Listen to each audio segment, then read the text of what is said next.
Bago natin simulan ang ating Chapter 75, gusto ko munang i-shoutout ang ating mga members sa exclusive channel ngayong December 12, 2025.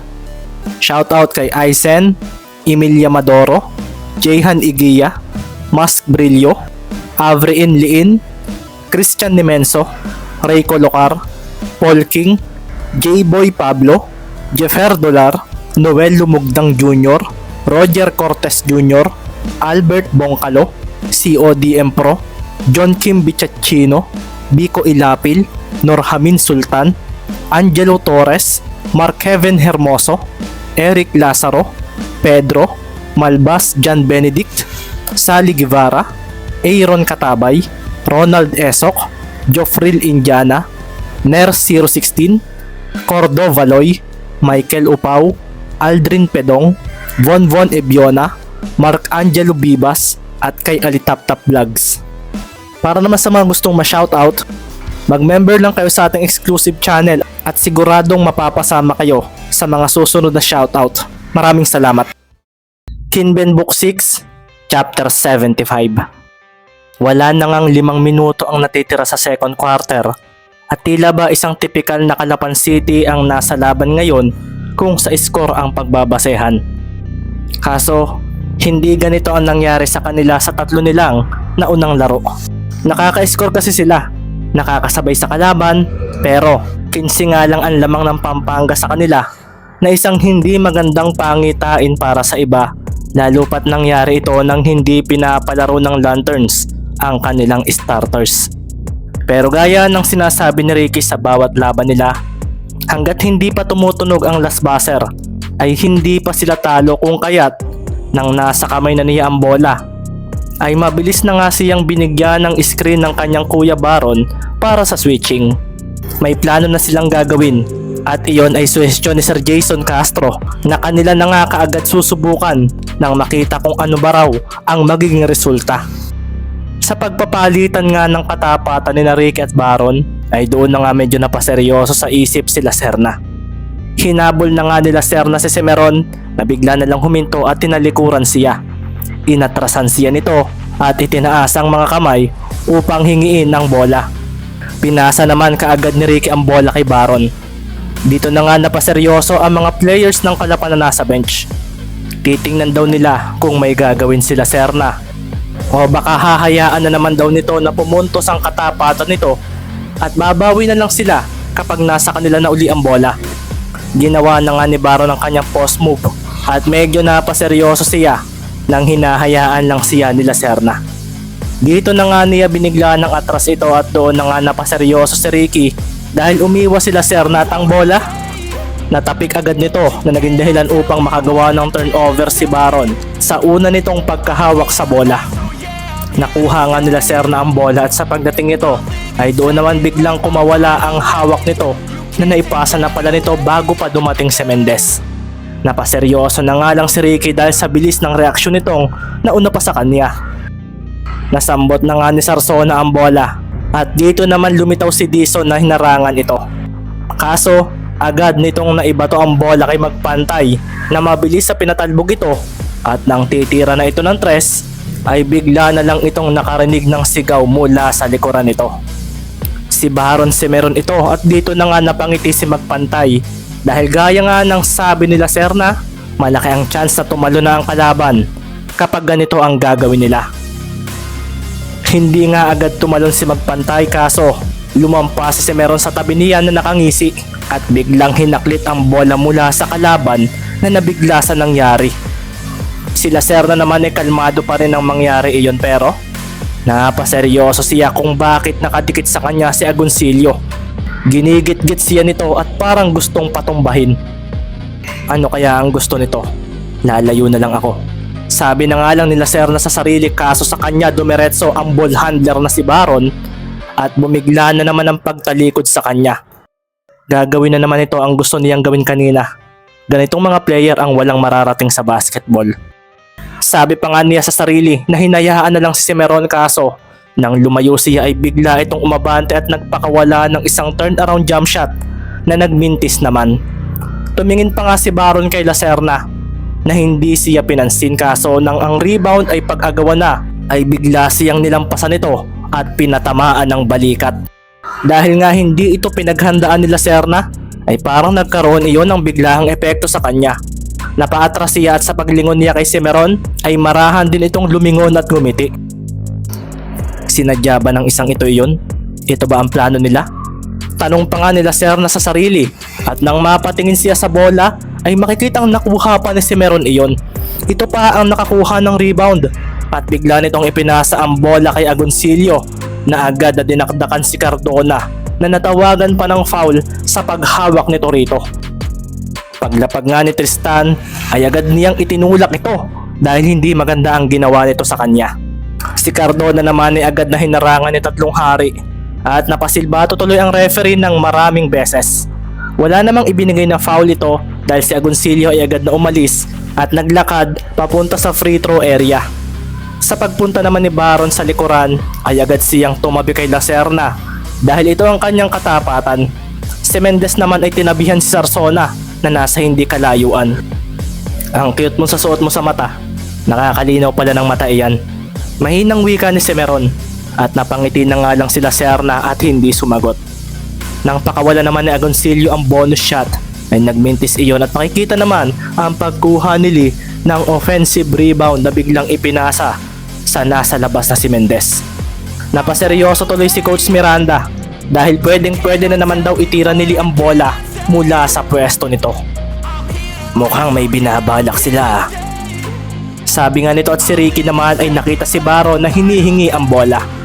Ipinasa naman agad ni Ricky ang bola rito at pagkasambot ni Baron ay agad siyang humarap kay Lacerna na hawak ito.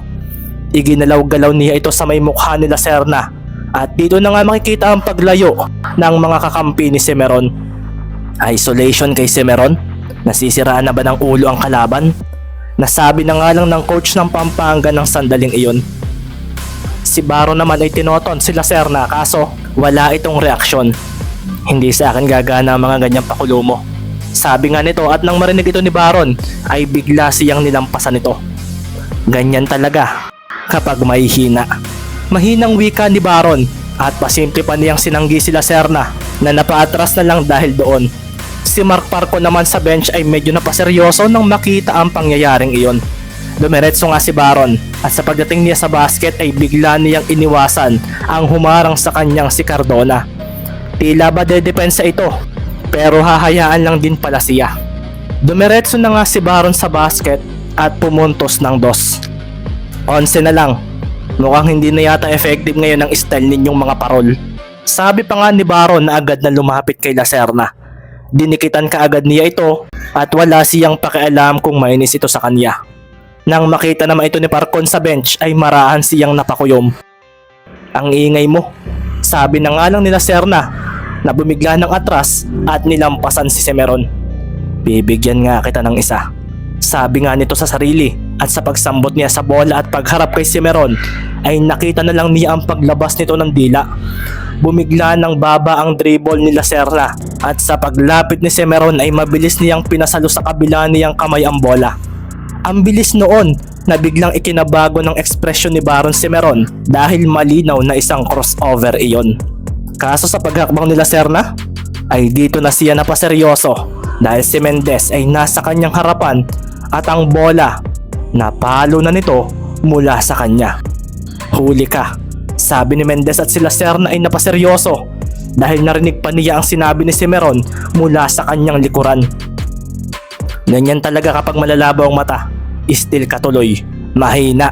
Wika ni Cimarron na biglang ikinabalik ni Lacerna kaso may screen pala na nakaabang sa kanya at ito naman ay si Dison. Saan ka pupunta? Sambit ni Larry na agad na iginalaw ang kanyang braso para maging panangga kung hahabol si Lacerna.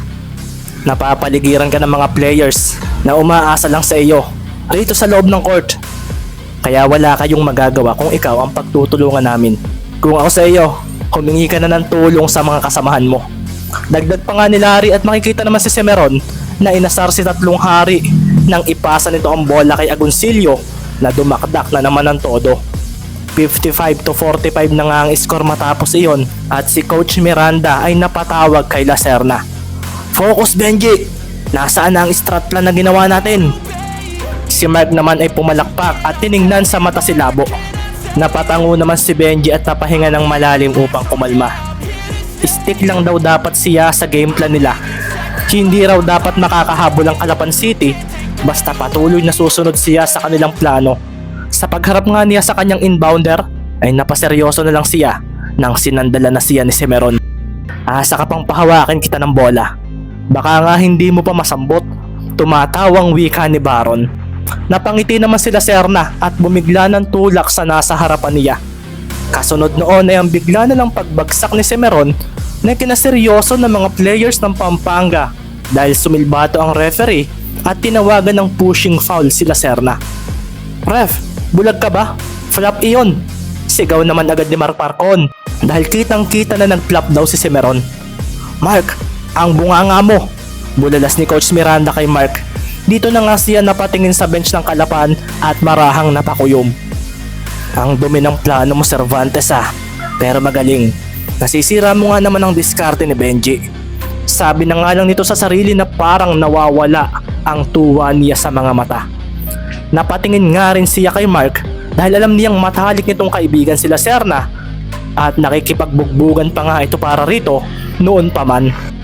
Sa lahat ng mga naging away ni Mark ay alam niya ang madalas na pinagmumulan nito, ang kaibigan nitong si Benji. Ayaw na ayaw nitong pinagtatawanan o inaasar ng kung sino ang matalik na kaibigan nito. Umayos ka Mark, nagkausap na tayo. Seryoso pang wika ng kanilang coach at makikita nga si Billy Ollis na nakaabang lang dahil baka biglang manugod si Mark. Kapag daw nangyari ito ay baka magkaaberya pa sila. Tumayo na nga si Baron mula sa foul na naibigay sa kanya. Pagtayo nga niya ay may pag-arte pa ito na masakit ang likod kung kaya't isang malakas na buo ang ibinigay sa kanya ng mga manonood na supporters ng Pampanga. Umalingaw-ngaw rin ang salitang flapper para sa kanya. Ngiti naman ang tugon ni Baron sa lahat at ang sumulyap siya kay Lacerna ay napailing na lang siya dahil kanila na naman daw ang bola. Baka ikaw pa ang maging dahilan para matalo namin kayo. Sabi pa nga ni Semeron na agad na tinawag si Tristan. Ipasa mo sa akin ang bola. Papatahimikin ko ang maiingay na fans ng kalaban. Ang yabang ng isang ito Sabi na nga lang ni Ollis na napatingin pa sa kanyang coach. Hindi pa oras para maglaro kayo. Mahina namang wika ni Coach Miranda na napatingin kay Benji na makikitang pinapakalma ang sarili. Hindi raw pwedeng mawala ang isip niya sa game plan. Pagkasambot nga ni Semeron sa bola, ay agad niyang hinanap sila Serna at pinalapit sa kanya.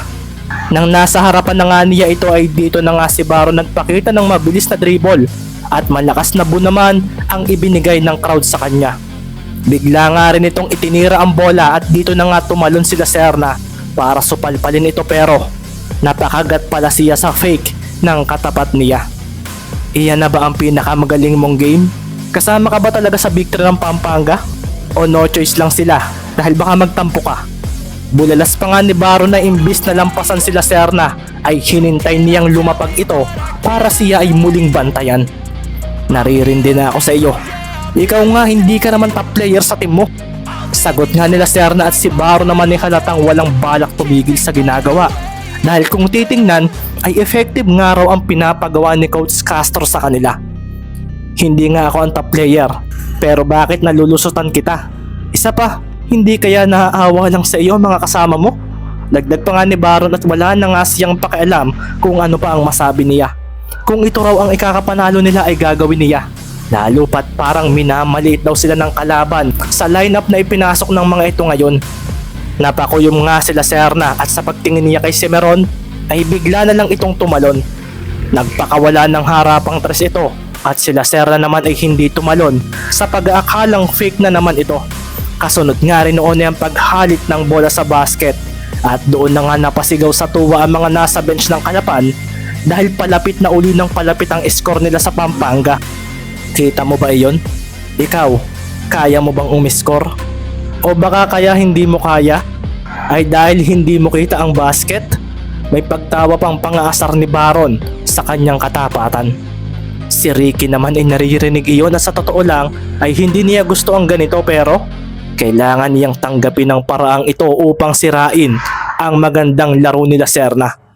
Hindi naman daw ito bawal, Kaya kung makakahabol sila dahil dito, ayos na rin ito dahil unang-una, hindi raw siya pagod.